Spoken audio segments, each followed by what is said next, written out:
내 집은 아파트가 아니라서. 주택연금 가입하면 무조건 손해다.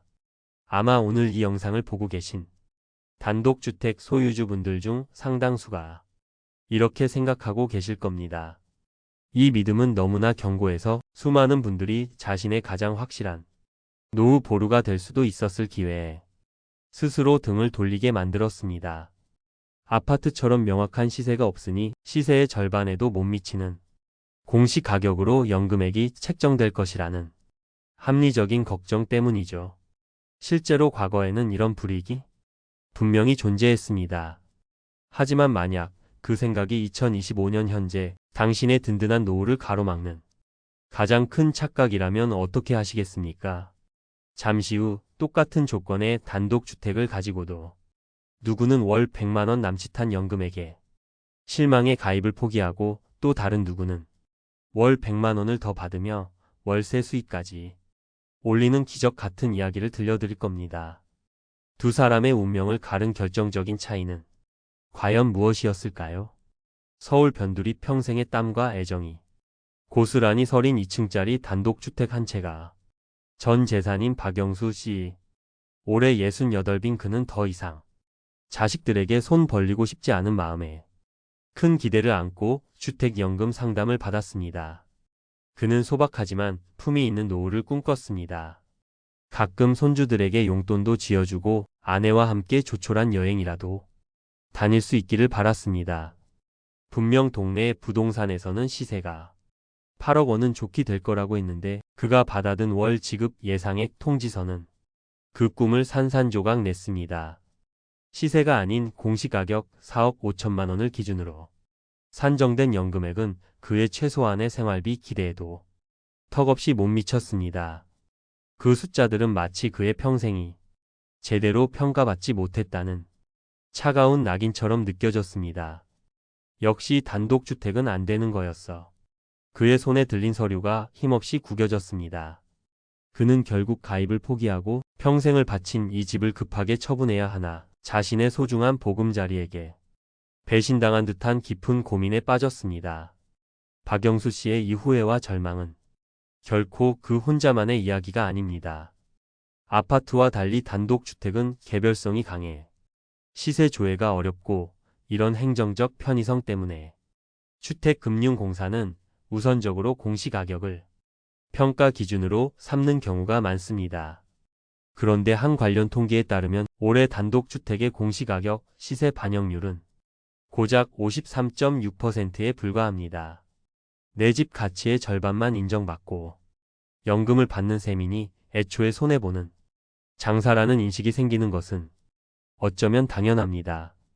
과거에는 여기에 감정평가 비용 부담까지 더해져 소유주들은 낮은 평가액을 감수하거나 적지 않은 돈을 들여 이의를 제기해야 하는 잔인한 선택지에 놓여 있었습니다. 여러분이라면 이 상황에서 어떤 선택을 하셨을 것 같나요? 박영수 씨처럼 포기하고 다른 길을 찾으셨을까요? 여기 비슷한 고민을 하던 이른의 김혜숙 씨가 있습니다. 그녀의 선택은 전혀 달랐습니다. 그녀는 상담 창구에서 무심코 던져진 한마디를 놓치지 않았습니다. 시세 반영이 제대로 안 된 것 같으시면 제대로 평가해달라고 직접 요청하실 수도 있습니다. 그녀는 곧바로 행동에 나섰습니다. 주택금융공사의 감정평가액으로 연금액을 다시 산정해달라고 정식으로 요청한 것입니다. 물론 감정평가 수수료로 약 77만 원 정도의 비용이 발생했습니다. 고정 수입이 없는 그녀에게 결코 적은 돈이 아니었고 혹시나 결과가 좋지 않을까 하는 불안감에 망설여지기도 했습니다. 하지만 그녀는 용기를 냈습니다. 그 결과는 놀라웠습니다. 그녀의 주택 가치는 4억 원대의 공시가격이 아닌 시세에 거의 근접한 7억 원으로 재평가되었습니다. 그리고 잠시 후 그녀의 통장에 찍히기 시작한 월 연금액은 이전 예상액보다 100만 원 가까이 불어나 있었습니다. 그 돈은 단순히 액수가 늘어난 것이 아니었습니다. 그것은 손주들 생일에 두둑한 용돈을 쥐어줄 수 있는 할머니의 자존심이었고 수십 년간 미뤄왔던 취미생활을 시작할 수 있는 자유였습니다. 자, 지금까지 우리는 단독주택연금의 가치를 제대로 평가받는 법을 살펴봤습니다. 하지만 지금부터가 진짜 중요합니다. 감정평가 요청이 굳게 잠겨있던 문을 여는 열쇠였다면 지금부터 알려드릴 내용은 그 문 너머에 숨겨진 보물창고를 여는 비밀지도와도 같습니다. 김혜숙 씨가 누리게 된 혜택은 단순히 연금액이 늘어난 것에서 그치지 않았습니다. 그녀의 2층 주택에는 자녀들이 출가한 후 비어있는 방들이 있었습니다. 과거에는 보증금이 있는 세입자를 들이면 담보권 문제 때문에 주택연금 가입 자체가 불가능했습니다. 하지만 이제 신탁 방식이라는 제도를 통해 이 모든 문제가 해결되었습니다. 그녀는 2층을 깔끔하게 수리해 전세를 내주고 받은 보증금은 주택금융공사에 안전하게 맡겼습니다. 많은 분들이 생소하게 느끼실 신탁 방식은 집의 등기상 소유권을 주택금융공사에 잠시 이전하는 대신 보증금 있는 임대차 계약을 자유롭게 할 수 있도록 허락해주는 획기적인 제도입니다. 비유하자면 집의 열쇠를 가장 신뢰할 수 있는 공공관리인에게 잠시 맡기는 것과 같습니다. 그 관리인이 나 대신 안전하게 임대 계약을 맺고 보증금을 관리해주는 동안 나는 연금과 임대 수익을 동시에 누리는 것이죠. 이것이 무엇을 의미할까요? 단독주택 소유주는 이제 매달 따박따박 들어오는 주택연금과 꼬박꼬박 들어오는 월세 혹은 전세 보증금 이자라는 두 개의 튼튼한 현금 파이프라인을 동시에 가질 수 있게 된 것입니다. 심지어 공사에 맡긴 보증금은 그냥 잠자고 있는 것이 아닙니다. 공사가 금융기관에 예치해 운용하고 여기서 발생하는 정기예금 수준의 이자, 수익까지 가입자에게 돌려주니 그야말로 숨겨진 보너스나 다름없습니다. 더 놀라운 사실은 아직 남아 있습니다. 바로 세금 혜택입니다. 한 언론사 보도에 따르면 많은 은퇴자들이 이 부분을 놓치고 있다고 합니다.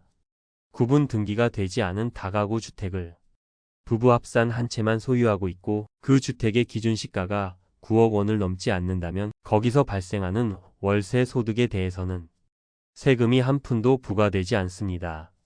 비과세 혜택입니다. 김혜숙 씨는 이제 연금과 임대수익이라는 든든한 이중 소득을 얻으면서도 세금 부담에서는 완전히 자유로워진 것입니다.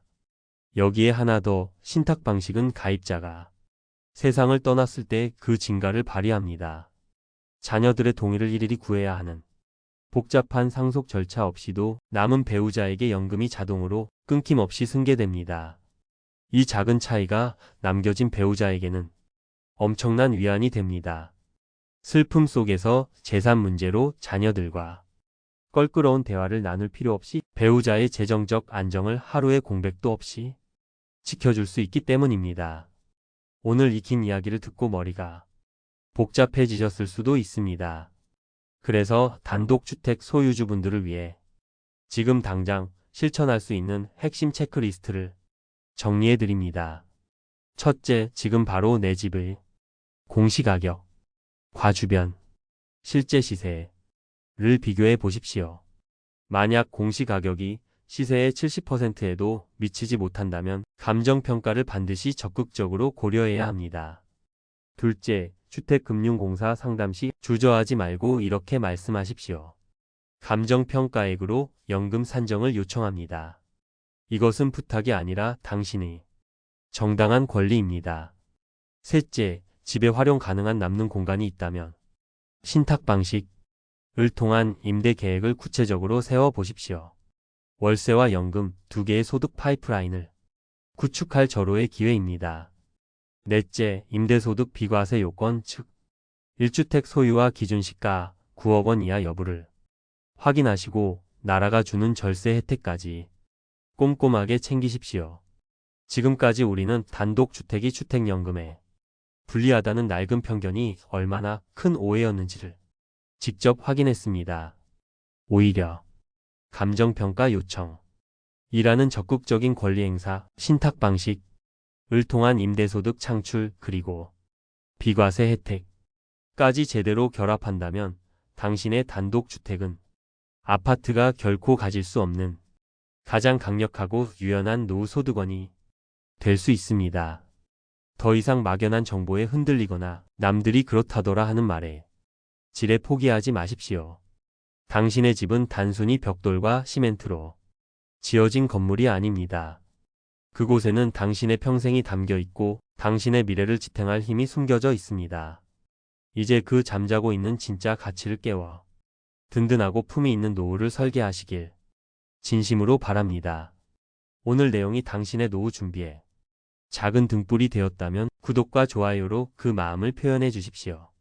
또한 비슷한 고민을 하고 계신 주변 분들이 있다면 이 영상을 공유해 주시고 여러분의 소중한 생각과 질문을 댓글로 남겨주시면 함께 고민하고 답을 찾아가겠습니다.